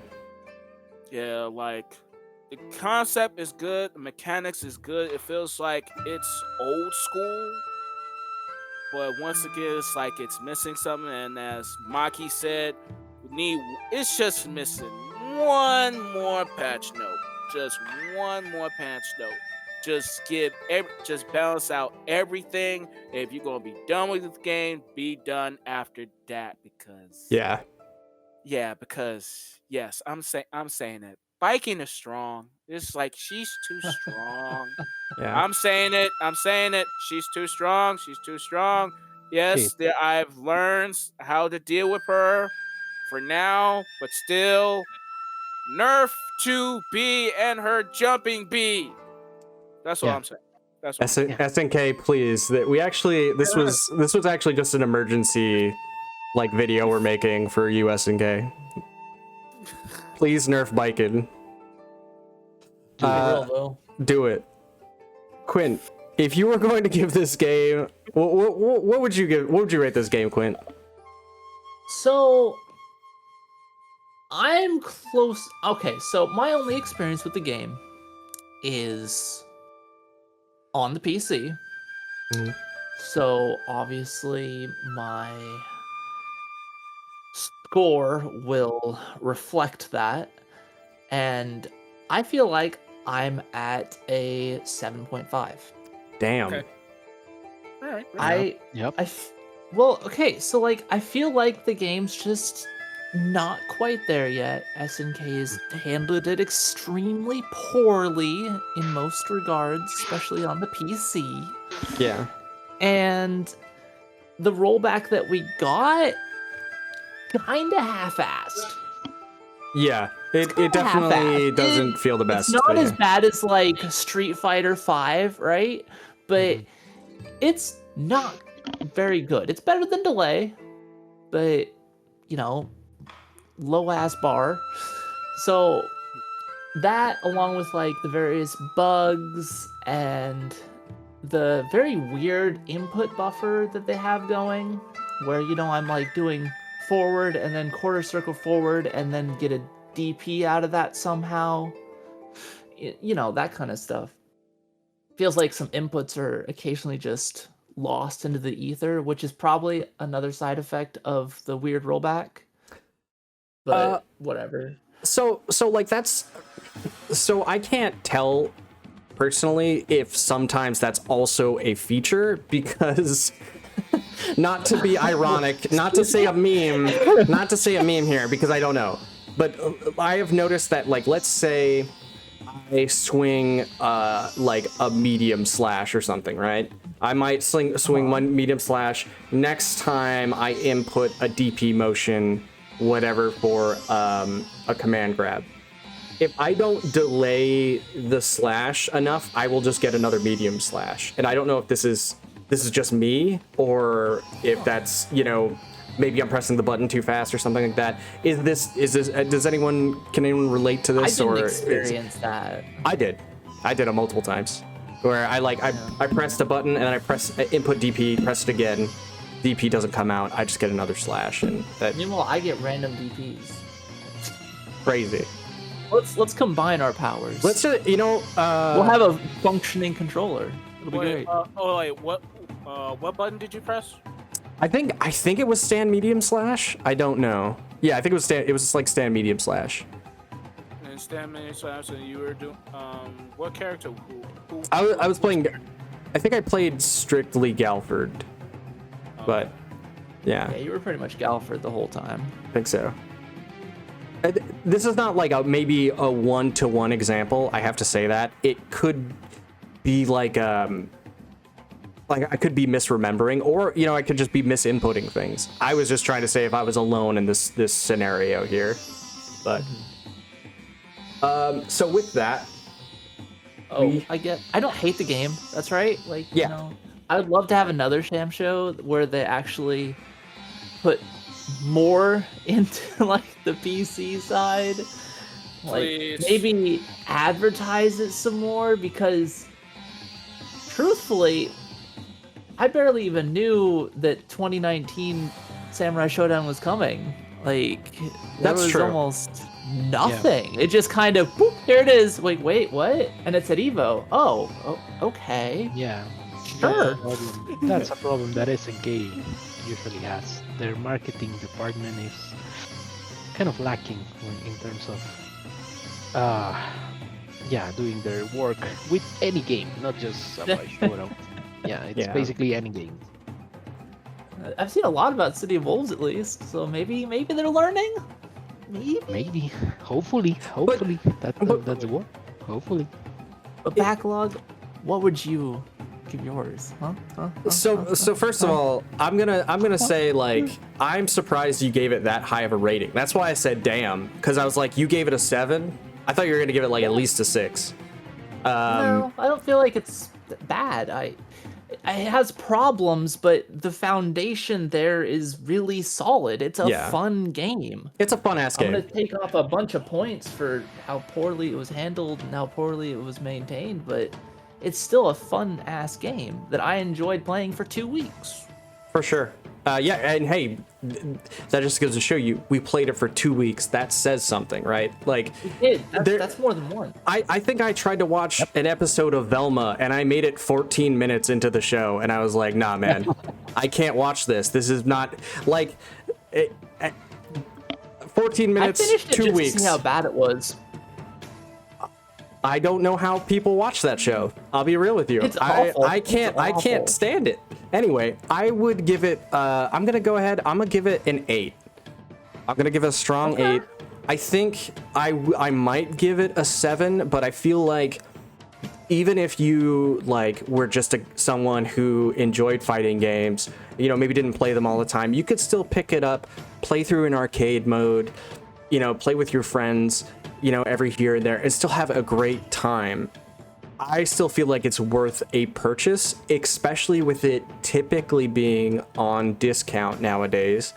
I think it's for, like, you find that game for, like, you know, under $20.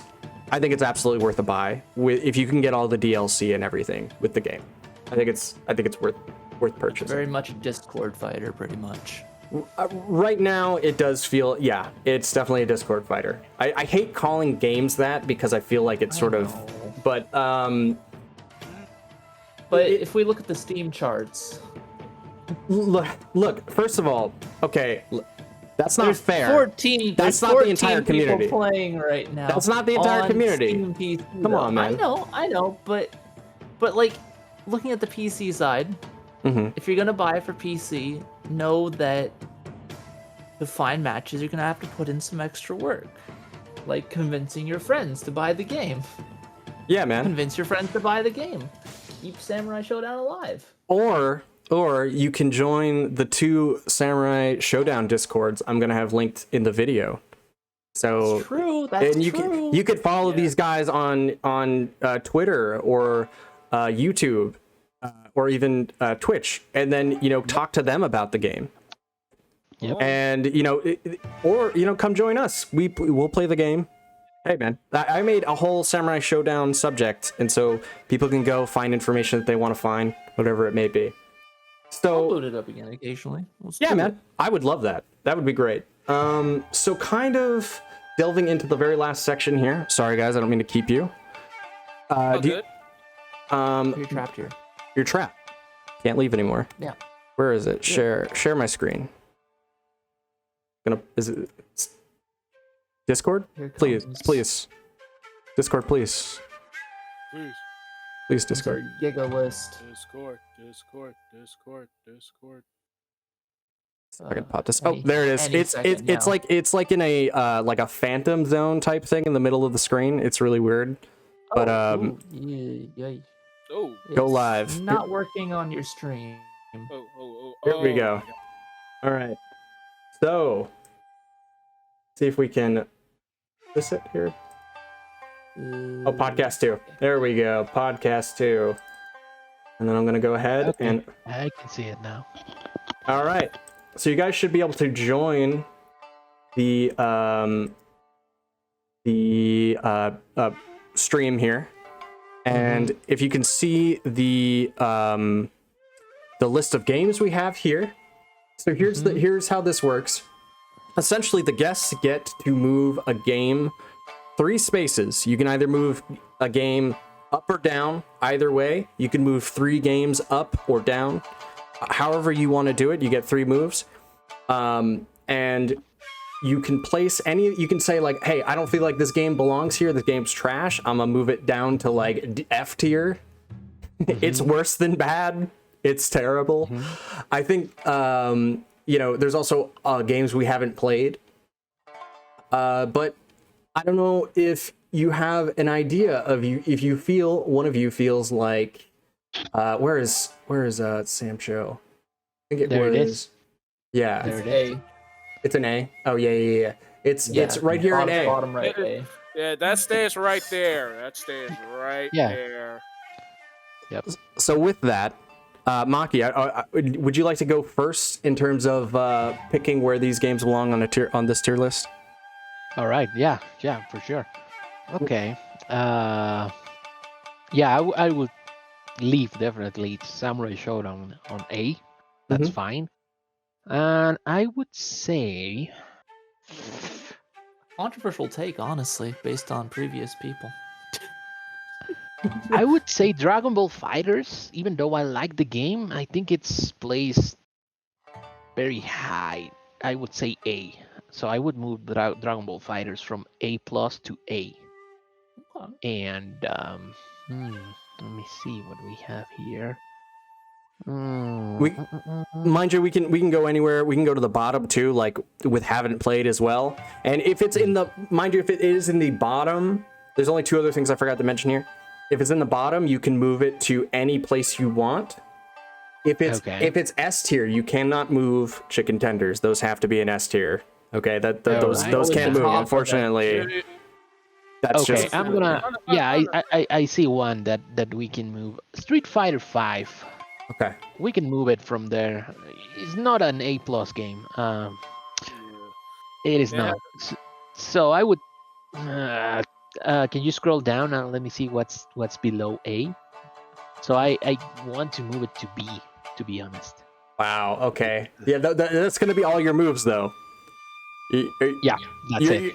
You're like, no, we need to trash Street Fighter 5. This has got to go right there in that dumpster. Out of here. I think it was like Guile Win quote that like was like, no, Strive is trash. We need to move it down. And he's like, no, we're moving this. And he like, and it's so crazy how different everyone feels about these fighting games. You know. Yeah.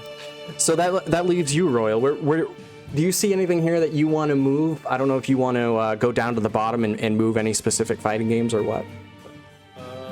Wait, is that Mortal Kombat X in the A tier? Yes it is. Yep.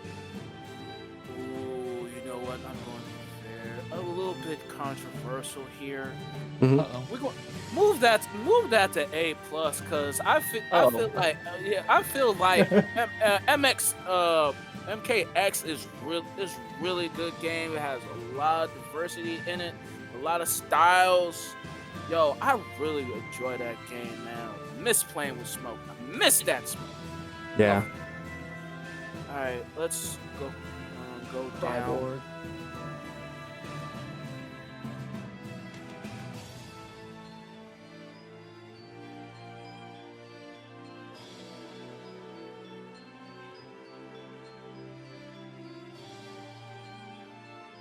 With Lin Kuei, indeed, Kiro. It's not really much. It's not really much I played here. You can go back up. Yep. Wait, hold on.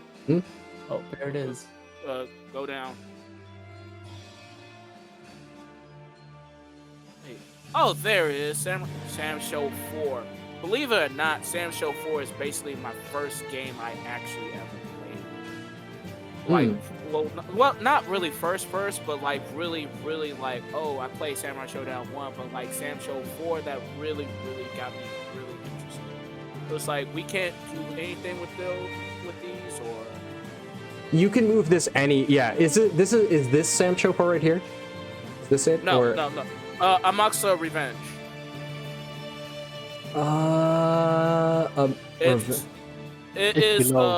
It's below KOF. I think KOF Impact. Oh, right here? Yeah. No, not that one. One row below, yeah. Bottom right, bottom right. Next to right there, Okay. Yep. Okay, you can place this anywhere you want on the tier list. Okay. Even though it is a good game, but I'm not going to give it the A treatment. Let's give it the B treatment. Okay, fair enough. Because I feel like, you know, even though Samsho 3 kind of sucked, because it was like really broken, but it really did suck. But with this one, this was headed to the right direction, so I give it a B. I still think it's wild that someone trashed Tekken 3 and put it here in the B tier. I think it was like I think it was It was a take. Yeah, it was like my life is an RPG. Like I just want to point out that you know, for the record, I didn't put that in there, and that's one of the best selling fighting games of all time. So that's kind of a hot take. I just want to say that. So yeah, we're just because it's sold well doesn't mean it's good. Mortal Kombat. Hey man, Mortal Kombat 11. The numbers don't lie. All right, where do you want? Do you want the? Where do you feel like it belongs in B tier? Does it matter? You just want to pop it right here at the end? Yeah, just pop it right there. I have what else? I guess that's about.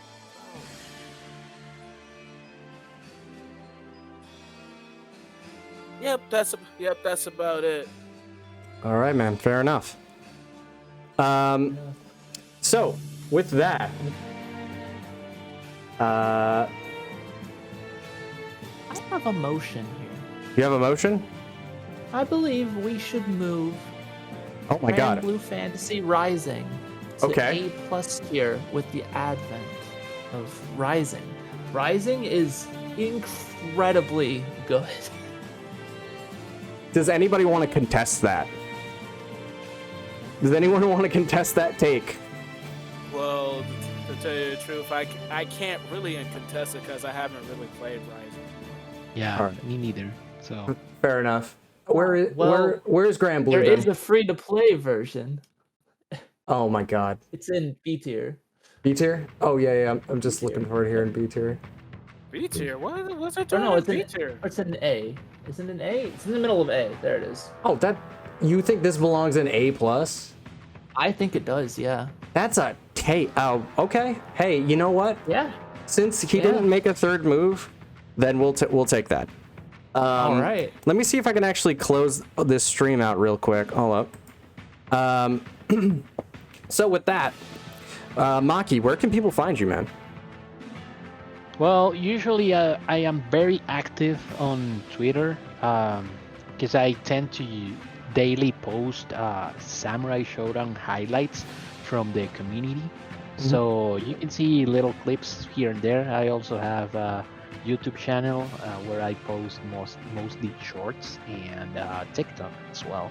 So you can find me at Twitter. My handle is Julio Morales 88. That's my Twitter handle, and on my other channels, you can find me as Maki_FGC.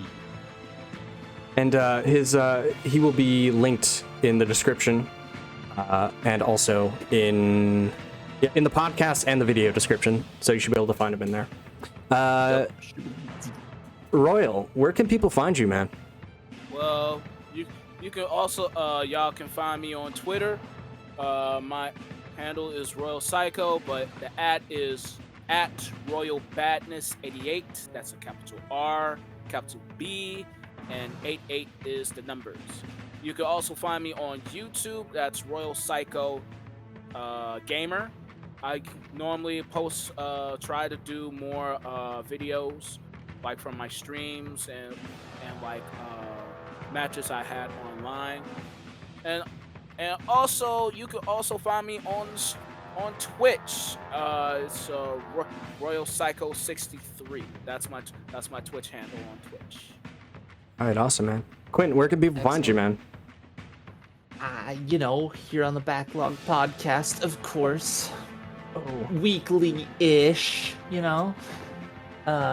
streaming over at twitch.tv/QuintessenceHD and posting some memes on Twitter/X, QuintessenceHD as well. All right, guys. Well, that's going to do it for the Backlog Podcast number 70. We'll see you soon, guys. Peace out. Bye-bye. Take care. Thanks for watching. Thank you. Listening.